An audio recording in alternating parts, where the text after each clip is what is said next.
Morning friends. 9 जून के point two point के हमारे टॉप 10 करंट क्वेश्चंस के साथ और कुछ स्टैटिक्स जीके के साथ हम ये वीडियो शुरू करते हैं। हाल ही में 5 जून को किस राज्य द्वारा भारत का पहला ऑनलाइन कचरा प्रबंधन मंच लॉन्च किया गया है? तो इसका राइट आंसर होगा आंध्र प्रदेश। ऑनलाइन कचरा प्रबंधन संस्थान से आप क्या समझते हैं?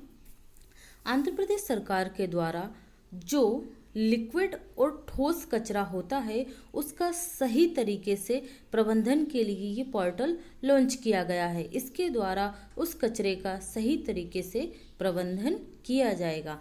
आंध्र प्रदेश के बारे में, आंध्र प्रदेश के सीएम कौन है? जगन मोहन रेड्डी। गवर्नर कौन है? विश्वभूषण हरिचंदन। आपको एक और चीज़ याद रखनी है, देश का 25वां उच्च न्यायालय कहाँ बना है? आंध्र प्रदेश के अमरावती में बना है। इसके मुख्य न्यायाधीश हैं जे.के. महेश्वरी। कौन है? जे.के. महेश्वरी। अन्य ऑप्शनों को देख लेते हैं। केरल, केरल को आपको याद रखना है। केरल ने हाल ही में क्या लेकर आए हैं योजना? गरीबी रेखा से नीचे वाले लोगों को इंटरनेट सुविधा उपलब्ध कराई जाएगी। किसके द्वारा? केरल गवर्नमेंट के द्वारा। तमिलनाडु के बारे में याद रखिएगा, कॉन्ट्रैक्ट फार्मिंग। कॉन्ट्रैक्ट फार्मिंग जो व्यवस्था है वो लाने वाला पहला राज्य कौन है? तमिलनाडु है। मेघालय को याद रखिएगा, मेघालय के बारे में जल नीति लेकर आने वाला ये भारत का पहला राज्य है, मेघालय। नेक्स्ट क्वेश्चन को देखते हैं। किस देश के मिक्स्ड मार्शल आर्ट खिलाड़ी कोनोर मैकग्रेगर ने संन्यास की घोषणा की है?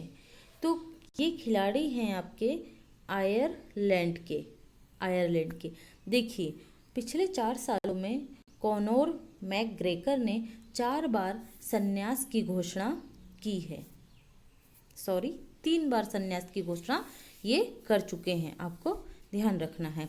आयरलैंड की कैपिटल क्या है? डबलिन। और मुद्रा क्या है? यूरो। कैपिटल डबलिन, मुद्रा यूरो। नेक्स्ट क्वेश्चन की तरफ चलते हैं। हाल ही में किस राज्य की विधानसभा में ई विधान प्रक्रिया लागू की गई है?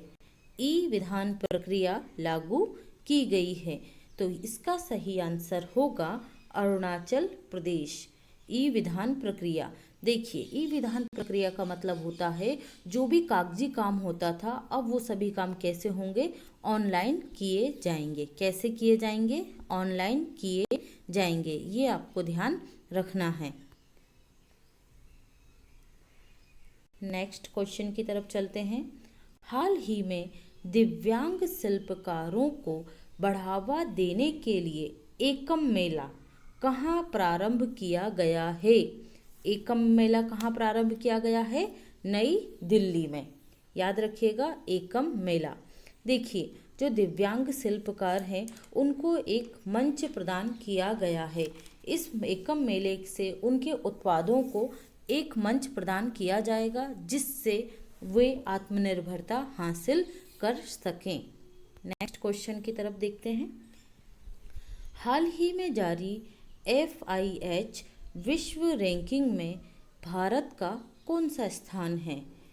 FIH इंटरनेशनल हॉकी फेडरेशन के द्वारा ये रैंकिंग जारी की जाती है। FIH तो इंटरनेशनल हॉकी फेडरेशन का मुख्यालय कहाँ पर है? लुसाने, स्विट्जरलैंड में। लुसाने, स्विट्जरलैंड में। इस रैंकिंग में भारत को कौन सा स्थान हासिल हुआ है? चौथा स्थान हासिल हुआ है। ये आपको याद रखना है, चौथा स्थान। ठीक है। इसमें एक और चीज़ आपको ध्यान देनी है, भारतीय पुरुष हॉकी टीम है वो 4th स्थान पर है, मतलब टॉप 4 में है। ठीक है, पहली बार। और भारतीय जो महिला टीम है वो 9th रैंक है उसकी। क्या है? भारतीय पुरुष हॉकी टीम की 4th रैंक है और भारतीय महिला टीम की 9th रैंक है। ये आपको ध्यान रखना है। नेक्स्ट क्वेश्चन देखते हैं। सुमेरु पिक्स नामक डिवाइस किस संस्थान द्वारा बनाई गई है? सुमेरु पैक्स नामक डिवाइस किस संस्थान द्वारा बनाई गई है? तो इसका राइट आंसर होगा आपका DRDO। देखिए भाई, इस डिवाइस के बारे में सुन लीजिए। इस डिवाइस की सहायता से जो PPE किट होती है उसमें क्या होता है भी, टेम्परेचर ज़्यादा है तो जो मेडिकल स्टाफ इस PPE किट को पहनता है उसे बहुत ज़्यादा गर्मी को फेस करना होता है, तो वो गर्मी को फेस नहीं कर पाते। इस डिवाइस की सहायता से उनकी बॉडी में वो गर्मी उत्पन्न नहीं होगी और जो गर्मी रहेगी वो इसकी सहायता से बाहर निकल जाएगी। तो जो PPE किट वो पहनेंगे उसको पहनने में उनको आसानी होगी, आसानी से वो उसको पहन पाएंगे, गर्मी उसमें उन्हें नहीं लगेगी। तो आपको ध्यान रखना है किसने बनाई है ये डिवाइस? DRDO ने। ठीक है, नेक्स्ट क्वेश्चन देखते हैं। हाल ही में WHO ने भारत के किस NGO को विश्व तंबाकू निषेध दिवस पुरस्कार 2020 से सम्मानित किया है? WHO ने किया है भाई, यहाँ पर इसका राइट आंसर होगा आपका सीड्स। ठीक है, अब पहले हम सीड्स के बारे में पढ़ लेते हैं। इसका फुल फॉर्म है आपका socio economic and education development society. Socio economic and education development society. ठीक है, सीड्स से इसे ये पुरस्कार मिला है। देखिए, ये इसे क्यों दिया गया है पुरस्कार NGO को? इसने बिहार और झारखंड राज्य में तंबाकू निषेध को लेकर विशेष काम किए हैं, लोगों को जागरूक किया है, उनके मन में तंबाकू के प्रति जो होने वाली बीमारियां हैं, कैंसर हुआ, ठीक है, विभिन्न प्रकार के गले के मुंह के कैंसरों के बारे में अवेयरनेस फैलाई है। यहाँ पर देख लीजिए, तंबाकू निषेध दिवस कब मनाया जाता है भाई? 31 मई को। 31 मई को मनाया जाता है WHO द्वारा। ठीक है, नेक्स्ट यहाँ पर एक और चीज़ देखिए आप लोग, बचपन बचाओ आंदोलन, ये इसका संबंध किससे है? कैलाश सत्यार्थी से। किससे है? कैलाश सत्यार्थी। इनका संबंध कहाँ से है? मध्य प्रदेश के विदिशा जिले से है और इनके NGO का नाम ही है बचपन बचाओ आंदोलन। बीइंग ह्यूमन, आपने सुना होगा, बीइंग ह्यूमन किसका है? सलमान खान का है। ये NGO भी बड़े लेवल पर वेलफेयर के काम करता है। नेक्स्ट चलेंगे हम अगले क्वेश्चन की तरफ। हाल ही में विकास और शांति के लिए UNO की सद्भावना राजदूत के रूप में किसे नियुक्त किया गया है? यहाँ पर थोड़ा सा गलत टाइप हो गया है, किसे बनाया गया है? ठीक है, ध्यान रखिएगा, किसे बनाया गया है? ये बनाया गया है नेत्रा को। नेत्रा, देखिए भाई नेत्रा के बारे में, ये तमिलनाडु राज्य से हैं। नेत्रा एक 13 वर्षीय लड़की हैं। जब देश में लॉकडाउन लगा और कोविड-19 की वजह से लोग परेशान हुए, तो नेत्रा के जो फादर थे उन्होंने नेत्रा के लिए उनकी आगे की शिक्षा के लिए 5 लाख रुपए सेव करके रखे थे। नेत्रा ने अपने पापा को प्रेरित किया और वो 5 लाख रुपए कोविड-19 में लोगों की हेल्प करने के लिए यूज़ किए। तो इसलिए UNO ने इन्हें सद्भावना राजदूत नियुक्त किया। इनकी जो भावना थी, इनका जो काम था, उसके लिए। ठीक है, यहाँ पर अन्य क्वेश्चनों को भी देख लीजिए, अन्य ऑप्शनों को। दिया मिर्जा, दिया मिर्जा ये UNEP United Nation Environmental Programme की सद्भावना राजदूत हैं और इनको 2022 तक के लिए ये राजदूत बनाया गया है। पहले से थी, अभी लॉकडाउन में इनको ये बढ़ा दिया गया है। कब तक कर दिया गया है? 2022 तक कर दिया गया है। ग्रेटा थनबर्ग के बारे में आप सभी लोगों ने सुना होगा। ये 13 वर्षीय पर्यावरणविद हैं। ग्रेटा थनबर्ग का संबंध किस देश से है?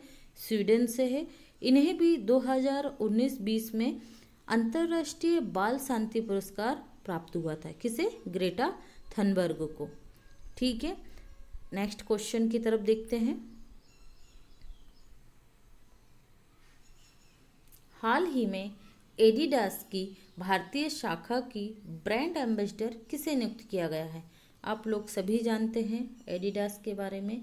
ये शूज़ बनाने वाली कंपनी है, स्पेशली ये स्पोर्ट्स शूज़ में ज़्यादा फेमस रहती है आपकी एडिडास कंपनी।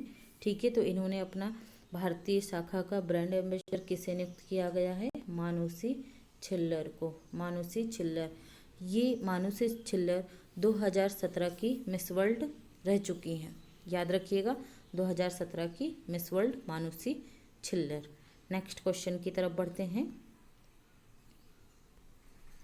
हाल ही में किस राज्य सरकार द्वारा थैंक्स मॉम नामक वृक्षारोपण अभियान शुरू किया गया है?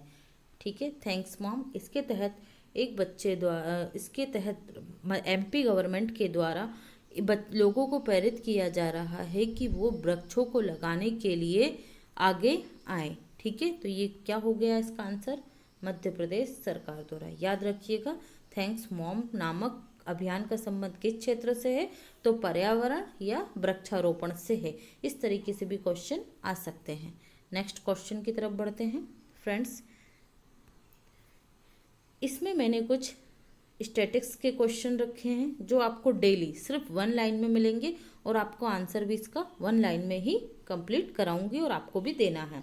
ठीक है, तो वर्ल्ड मिल्क डे कब मनाया जाता है भाई?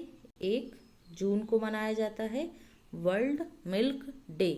बाइसिकल डे कब मनाया जाता है? वर्ल्ड बाइसिकल डे 3 जून को मनाया जाता है। रूसी भाषा दिवस कब मनाया जाता है? ये 6 जून को मनाया जाता है। देखिए भाई, यूएनओ की 6 आधिकारिक भाषाएं हैं। रूसी, अरबी,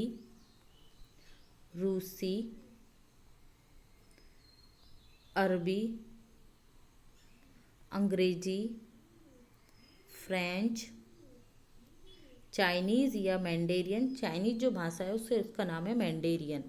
ठीक है, और स्पेनिश। ये जो 6 आधिकारिक भाषाएं हैं, इन्हें यूएनओ में मान्यता मिलती है। यूएनओ के सभी काम इन 6 भाषाओं में होते हैं। तो रूसी भाषा दिवस आपको याद रखना है कब मनाया जाता है यूएनओ के द्वारा? 6 जून को मनाया जाता है। नेक्स्ट है आपका तेलंगाना दिवस। तेलंगाना का राज्य दिवस कब मनाया जाता है? 2 जून को। तेलंगाना का गठन कब हुआ था? 2 जून 2014 को। ठीक है, याद रखिएगा। नेक्स्ट है आपका वर्ल्ड फूड सेफ्टी डे। ये कब मनाया जाता है?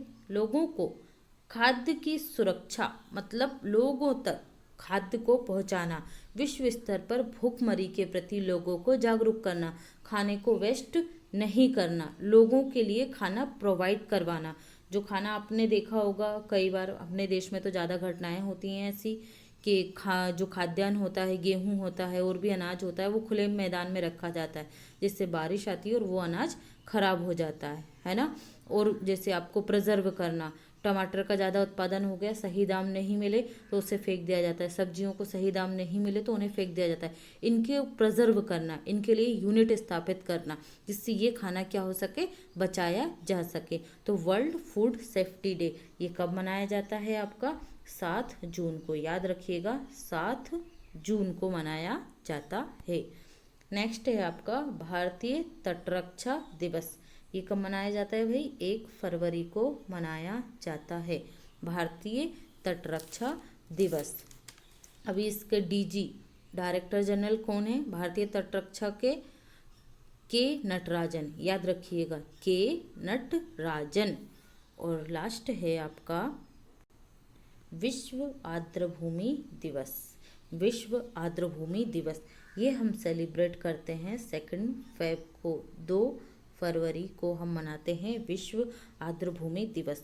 देखिए, 1970 में ईरान के रामसर में, 1970 में ईरान के रामसर में एक सम्मेलन हुआ जो विश्व आर्द्रभूमि के लिए प्रसिद्ध है। ठीक है, आर्द्रभूमि क्या होती है? आर्द्रभूमि उस क्षेत्र को बोलते हैं जो दलदली क्षेत्र होता है, जहाँ पर पक्षियों का जीवन निर्भर करता है, क्योंकि वो पक्षी उस आर्द्रभूमि से अपना भोजन प्राप्त करते हैं और ये पारिस्थितिकी तंत्र का एक महत्वपूर्ण भाग होता है। ठीक है फ्रेंड्स, ये थे आपके आज के करंट अफेयर्स और स्टैटिक्स जीके के क्वेश्चंस। आप प्लीज़ इस वीडियो को शेयर कीजिए, मेरे चैनल को सब्सक्राइब कीजिए, लाइक कीजिए और शेयर ज़रूर कीजिए। उन लोगों तक पहुंचाइए जिन्हें इसकी ज़रूरत है। Thank you friends.